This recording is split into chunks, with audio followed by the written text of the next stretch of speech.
अस्सलाम वालेकुम everyone, welcome to my new vlog daily life with Mrs Khan. तो आज मेरी अपॉइंटमेंट है, तो आज हम जा रहे हैं डॉक्टर के बाद। उसके बाद मैं कुछ बातें आपसे शेयर करूँगी पीसीओ के हवाले से, प्रेगनेंसी के हवाले। मैं आप सबके साथ अपना एक्सपीरियंस शेयर करूँगी, अपना पीसीओ का एक्सपीरियंस, और डिटेल में हम इस बारे में बात करेंगे और इंशाल्लाह आके अब हमारी बात होती है। अस्सलाम वालेकुम। सबसे पहले तो मैं आप सबके साथ एक गुड न्यूज़ शेयर करना चाहूँगी, और गुड न्यूज़ ये है कि अल्हम्दुलिल्लाह I'm 6 मंथ्स प्रेग्नेंट। अल्हम्दुलिल्लाह। और आज मेरा अपॉइंटमेंट था और 6 मंथ के हिसाब से मेरा एनॉमली स्कैन था, जिसमें अल्हम्दुलिल्लाह बेबी भी बिल्कुल ठीक है और सब कुछ अल्हम्दुलिल्लाह बहुत सही चल रहा है। तो आज मैं कुछ टॉपिक है जो आप सबसे शेयर करना चाहूँगी, जिनके बारे में मैंने वीडियो के स्टार्ट में बताया भी है कि मैं पीसीओ से रिलेटेड बात करूँगी और प्रेगनेंसी से रिलेटेड बात करूँगी। तो मैं अपनी जर्नी भी आपके साथ शेयर करूँगी पीसीओ की। सबसे पहले हम बात करेंगे पीसीओ पे। तो पीसीओ एक ऐसी चीज़ है जो हर एक से दूसरी औरत में है। तो पीसीओ एक बीमारी नहीं है। देखें, हर वो चीज़ जिसका ट्रीटमेंट हो सकता है उसको आप अपने सर पे नहीं लेंगे, और ये छोटी मोटी चीज़ें तो आपकी लाइफ के साथ चलती हैं। और पीसीओ को जो लोग बीमारी समझ लेते हैं, तो वो उनके लिए मैं ये कहना चाहूँगी कि पीसीओ एक बीमारी नहीं है। मैं पीसीओ के साथ प्रेग्नेंट हूँ।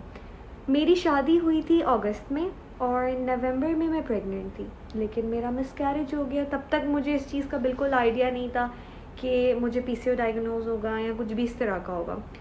जनवरी 1 मेरे फादर की डेथ हो गई, और वो टाइम मेरे लिए बहुत बुरा था। मैं ये चीज़ कभी, ऑफ कोर्स कोई भी नहीं सोच सकता, क्योंकि उनकी डेथ एक सडन डेथ थी। तो वो टाइम बहुत ज़्यादा मेरे लिए, मैं हील नहीं कर पा रही थी सब चीज़ें। तो मैं उन सब चीज़ों में से नहीं निकल पा रही थी। खैर, दिन ब दिन मेरी तबीयत डाउन होती जा रही थी, मैं काफ़ी ज़्यादा वेट लूज़ करती जा रही थी, काफ़ी डिप्रेशन में थी, काफ़ी स्ट्रेस में थी, क्योंकि ऑफ कोर्स जो वालिदैन होते हैं वो बहुत बड़ी नेमत होते हैं, बहुत बड़ी नेमत। और जो सडन डेथ होती है वो आपको एक शॉक दे जाती है, पूरी एक आपकी आखिरी सांस तक। तो मैं नॉर्मली डॉक्टर के पास चेकअप करवाने गई, क्योंकि मेरी तबीयत काफ़ी ख़राब रहने लग गई थी। तो उसमें मुझे उन्होंने डायग्नोज किया, जी आपको तो पीसीओ है और आप तो 7 to 8 मंथ प्रेग्नेंट नहीं हो सकती हैं।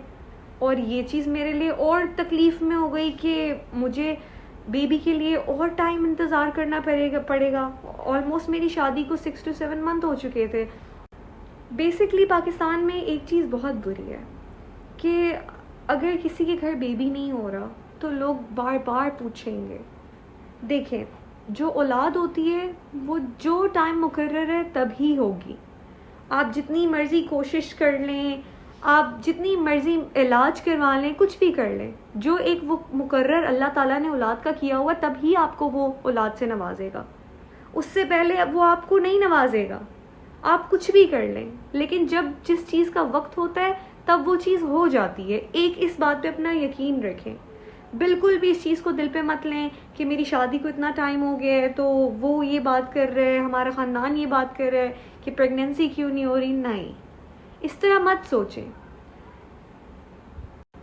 मैं इस चीज़ को लेके बहुत डिप्रेस रहने लग गई थी। इवन कि मेरे हस्बैंड की तरफ से मैं बहुत रिलैक्स थी, वो बहुत रिलैक्स थे, क्योंकि उनका यकीन इस बात पे था कि जब एक टाइम मुकर्रर होगा तब अल्लाह हमें औलाद देगा। और ये बात मुझे भी पता थी, लेकिन फिर भी दुनिया की बातों में और लोगों की बातें सुन सुन के मेरे दिल को कुछ होता था।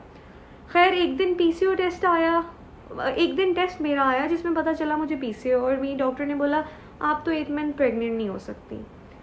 तो मेरे लिए तो बस इस तरह था जैसे पता नहीं क्या हो जाएगा, अगर 8 मंथ के बाद भी मैं प्रेग्नेंट ना हुई तो फिर क्या होगा। इस तरह की काफ़ी ऑफ कोर्स औरतों के दिल में आ जाती हैं बातें। तो अल्लाह की कुदरत ये हुई मेरे साथ कि उसके नेक्स्ट डे ही मेरा एक और टेस्ट आना था। जब मेरा वो टेस्ट आया तो उसमें पता चला मुझे पीसीओ भी है और मैं प्रेग्नेंट भी हूँ। तो मेरे लिए ये बहुत बड़ा शौक था कि मुझे एक दिन पहले एक डॉक्टर बोल रहे कि आपको पीसीओ है और आप प्रेग्नेंट नहीं हो सकते 8 महीने, और मैं प्रेग्नेंट हो गई हूँ।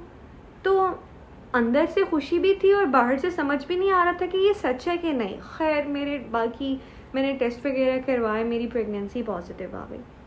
तो बेसिकली कहने का ये मतलब है कि सब कुछ अल्लाह के हाथ में है।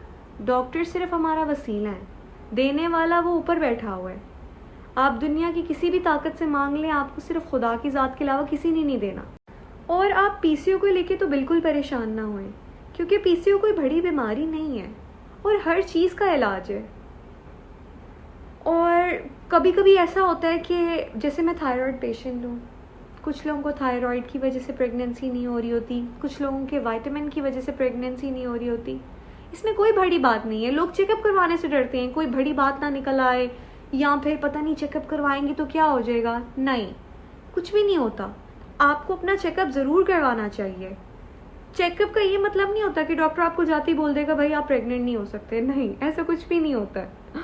चेकअप से ये क्लियर होता है, कुछ लोगों के विटामिन अगर कम हो तो वो आपको मेडिसिन वगैरह देते हैं, आपके विटामिन अगर पूरे हो जाएं तो आप प्रेग्नेंट हो जाते हैं, और अगर आपके विटामिन पूरे हो जाते हैं तो आप कंसीव कर लेते हैं। कभी कभी छोटी छोटी चीज़ों की वजह से भी इंसान कंसीव नहीं कर पाता। तो अगर आपको कुछ भी इशू हो तो आप अपनी गायनी के पास जाएं, आप अपनी गायनी से इस बारे में डिस्कस करें। तो खैर, मैं आपको अपने घर की स्टोरी सुनाती हूँ, अपनी पर्सनल। मेरे फादर की जो फर्स्ट मैरिज थी उसमें 22 इयर्स तक कोई औलाद नहीं थी। आजकल तो पहला साल नहीं होता तो लोग औलाद पे चीख पड़ते हैं कि बच्चा नहीं हो रहा, बच्चा नहीं हो रहा, ये वो फ्रस्ट्रेट हो जाते हैं। तो मेरे बाबा ने 22 साल इंतज़ार किया औलाद का। 22 साल एक पूरी आधी ज़िंदगी इंसान की। आजकल ज़िंदगियाँ हैं ही थोड़ी सी, आधी ज़िंदगी होती है। 22 साल उनके घर औलाद नहीं हुई। मेरे बाबा के पास पैसा था, घर थे, गाड़ियाँ थी, सब था, लेकिन सिर्फ एक औलाद नहीं थी। क्योंकि उनके पास बहुत ज़्यादा पैसा था तो वो जिससे भी औलाद लेने का सोचते थे वो उनसे पैसे लेके उनको औलाद ही नहीं देता था। तो वो काफ़ी ज़्यादा डिप्रेशन में, अस्थमैटिक पेशेंट बन गए, बहुत ज़्यादा बीमार रहने लग गए थे। ये मैं टॉपिक इंशाल्लाह पूरा डिस्कस करूँगी किसी और वीडियो में। इन शॉर्ट में बस बता रही हूँ। तो मेरे ताया अब्बू ने मेरे बाबा की शादी करवा दी मेरी ममा से, सेकंड मैरिज उनकी। तो जैसे ही उनकी सेकंड मैरिज हुई, एक साल के डिफरेंस से मेरे 3 भाई पैदा हुए, और उसके बाद 2.5 इयर्स बाद मैं पैदा हुई। तो यही मेरा एक बात बताने का यही मकसद है कि औलाद जब मुकर्रर है तभी मिलेगी। आप दुनिया की कोई भी ताकत कुछ भी इस्तेमाल कर लें, जब अल्लाह ने लिखा हुआ है तभी औलाद मिलेगी आपको। मेरे बाबा ने 22 साल इंतज़ार किया, और आज वो टाइम है कि जब वो बेचारे हमारी खुशियाँ भी नहीं देख सके और वो अल्लाह के पास चले गए। तो खैर, आप सब अपना ख्याल रखिएगा बहुत बहुत, और अगर आपको मेरी वीडियो पसंद आए तो लाइक और सब्सक्राइब ज़रूर कीजिएगा, और मज़ीद वीडियोस अपडेट के लिए बेल आइकन ज़रूर क्लिक कीजिएगा। अल्लाह हाफिज़, अपना बहुत ख्याल रखिएगा। और ये है मेरी गायनी डॉक्टर शरीन नज़र, the best gynae in Karachi.